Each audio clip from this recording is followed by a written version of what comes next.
Good evening and welcome to Friday's edition of the Regional News. I'm RENATA Burnett. In Jamaica, trillions of dollars in reparations are owed to nations affected by slavery. A recently concluded study on the qualification of reparations for transatlantic chattel slavery, TCS, in the Americas and the Caribbean has found. The report identifies the reparations that are due in respect of 31 countries in which TCS was practiced, according to Judge Patrick Robinson, former honorary president of the American Society of International Law and the project's initiator, who spoke at the report's launch on Thursday at the regional headquarters of the University of the West Indies. The economic estimations were made in the context of the harms experienced during the enslavement and post-enslavement periods. Patterson, former Prime Minister of Jamaica and statesman in residence of the P.J. Patterson Institute for Africa-Caribbean Advocacy at UWI, asserted that monetary compensation was owed to Jamaica and the other countries affected by the chattel slavery, even if it meant bringing the matter to the courts.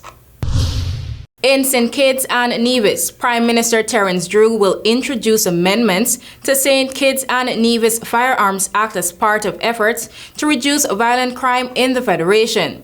The government is seeking to increase the maximum penalty for breaches committed under the Firearms Act to 25 years of imprisonment, with or without hard labor. In a national address earlier this week, Drew announced the cabinet had agreed to table legislation in the National Assembly to increase the penalty for illegal firearms offenses from 15 years to 25 years in prison. The country is experiencing an upsurge in gun crimes, which is related to gang activity. Meanwhile, the Prime Minister will also table the Freedom of Conscience Cannabis Bill 2023 for its first reading in the National Assembly.